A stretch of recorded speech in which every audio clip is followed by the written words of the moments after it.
The individual who provided the testimony on which the following is based wished to remain anonymous. As such, any instance of their name has been redacted. It's been almost a month, 26 days, 224 hours, 37,440 minutes. This number could be a little off. I only started keeping track once I noticed it. A rustle of cloth, the sound of footsteps, commonplace sounds in the bustle of a train station or on a city street. The cloth was the first sign.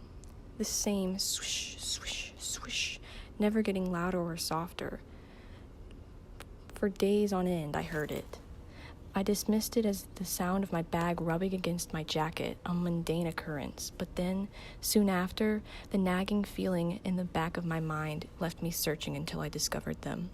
The footsteps. My footsteps sounded louder, and if I changed my gait, I could hear a faint echo, as though my previous step was being played once more. I listened closer. It dawned on me that this echo was actually a second set of footsteps, carefully timed to match the ones produced by my own 2 feet. The eerie nature of these footsteps, the fact that they coincided with my own, it terrified me and confirmed my suspicions.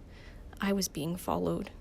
Every few steps I would look back and try to spot the culprit, only to see nothing unusual. No repeat faces. No one standing just a few feet behind me, watching, waiting. I started to wonder if I had imagined everything, if I had finally let my grip on reality slip. But the footsteps, the swish, swish, swish, it remained. 8 days after my discovery, the situation worsened. The footsteps, which before stopped once I reached the threshold of my home, followed me down the hallway to my bedroom. They stopped there. I exhaled a sigh of relief, thinking maybe it couldn't follow me all the way to my bed. It was also around this time that I thought the noises were growing closer, the footsteps and the swish, swish, swish getting louder. I would find any excuse I could to take a train or ride a bus, to be somewhere surrounded by people so I could pretend the noises belonged to passerby. When I was sitting in a bus, there were no footsteps. When I was standing on a train, there were no footsteps. I thought I could get used to it, this constant trail, but then something happened that left me reeling. My feeble, safe space vanished. 4 days ago, the footsteps no longer stopped at my bedroom door. They followed me into my room. At first, I didn't notice, but once they registered, my body started to tremble. The footsteps remained with me until I slipped, fearful, under the covers and shut my eyes tight. Unable to sleep, but trying my hardest to sink into the sheets, to escape, to forget. It seemed like an eternity, but eventually I felt my mind drifting off. Then I heard a new sound, one infinitely worse than any swishes or footsteps. A whisper. "Good night." It said my name. My whole body grew cold and my heart beat faster. I was shaking as I slowly opened my eyes, unsure what I expected to see there in the dark.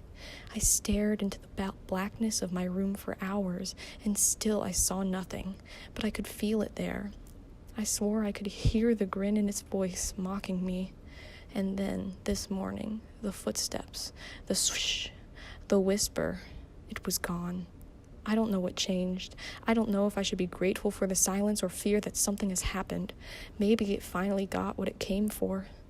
As for me, I still find myself looking over my shoulder, listening carefully, searching for the faint sound of a swish, swish, swish, or an echo in my footsteps.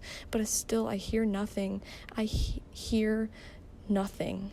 I feel nothing, save the lingering threads of paranoia as my husk of a body searches for answers, which I will most likely never receive.